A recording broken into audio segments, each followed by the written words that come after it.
ভাই রাত 8:30 বাজে, হুটহাট করে প্ল্যান করে ফেললাম যে আড্ডাখানায় যাব। তো যে কথা সেই কাজ, বের হয়ে পড়লাম আড্ডাখানার উদ্দেশ্যে। রাতের বেলা বাইপাসটা একটু অন্ধকার থাকে, বাট রিক্সায় ঘুরতে খুব জোশ লাগে। দুষ্টামি করতে করতে আড্ডা দিতে দিতে কখন যে আড্ডাখানার সামনে চলে আসলাম তা বুঝতেই পারিনি। তারপর আসলাম বাসা থেকে, এখানে রিক্সায় খরচ করেছিলাম আমরা 80 টাকা করে। যশোরে অনেক রেস্টুরেন্ট আছে, বাট খাওয়া দাওয়া করার জন্য আড্ডাখানা বেস্ট। আর আড্ডাখানা আসার অন্যতম আরেকটা কারণ হচ্ছে, সেটা পরে বলছি।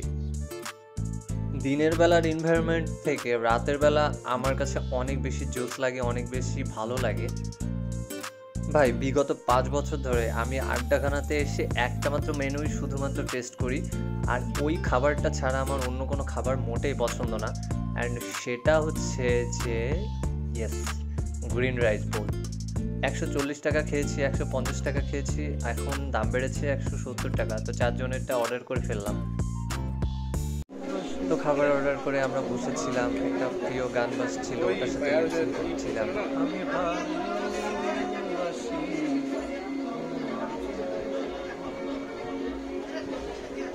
ল্যাপটপটা আমি অনেক কেনার পরে আর কিছু অফ করে পরে রেখেছি।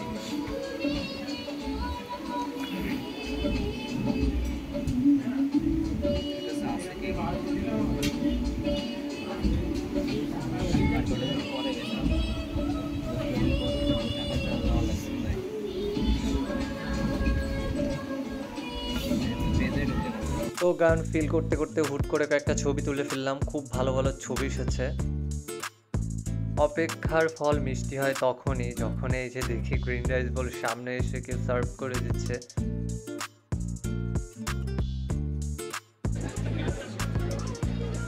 বন্ধুর টাকা কিভাবে পটল মারতে হয়, এটা সব থেকে ভালো। বন্ধু তোমার টাকা আজকে পটল মারলাম, তুমি আজকে কিছু বলো। আর कुत्ते का एक दिन आता है, मेरा भी आएगा। তো আচ্ছা ওকে, বন্ধুর আজকে টাকা পটল মারছি, মনে মনে গালাগালি দিচ্ছে ভাই। এই জিনিসটা আমি সামনে আসলে আর কিছু ফিল আহা, জীবনে ভালো থাকতে গেলে শুধুমাত্র গ্রিন রাইস বলি দরকার, আর কিচ্ছু না। খাবারটা মুখে দেওয়ার সাথে সাথে এত ভালো একটা ফিল পাই যা বলার বাইরে। আর খাবারটা আমার এত জোস লাগে, এত ভালো লাগে, এটা টেস্ট বলার বাইরে। আপনার 170 টাকা মায়ের যাওয়ার কোনোই সম্ভাবনা নেই, কারণ এখানের মাটনগুলো অনেক বড় বড় হয়। আর টেস্ট সেটা তো অমৃত, একদম অমৃত। এই যে খাবার ফাঁকে আমরা ছবি তুলে নিচ্ছিলাম, সারা জীবনের একটা মেমোরি। এটা মনে রাখার মতো একটা দিন ছিল।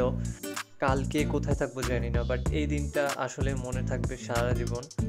এই যে হোসেন ভাই ডানে বামে না তাকিয়ে একদম অসাড়ে মেরে দিচ্ছে, কোনো এদিক ওদিক তাকাতাকি নেই, খেয়ে যাচ্ছে খেয়ে যাচ্ছে।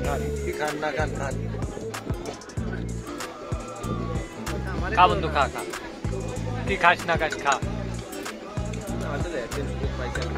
ওরম লেকচার বাদ দাও, ওরম লেকচার বাদ দাও, না না নোট অন। দেখি এটা ববি আমাকে ট্রিট করছে না, এই আকাশে পাঠা ওর যাবে না, ও জানে, ও আমাদের বিশ্বাস করে। এটা হচ্ছে নাইম, আমাদের ব্যাচের কুল বয়। এটা হচ্ছে নাহিদ, ওর স্বাস্থ্য দেখলে বোঝা যায় যে ও কত পরিমাণ খায়। আবাইত্যার মতো সব খাওয়া শেষ।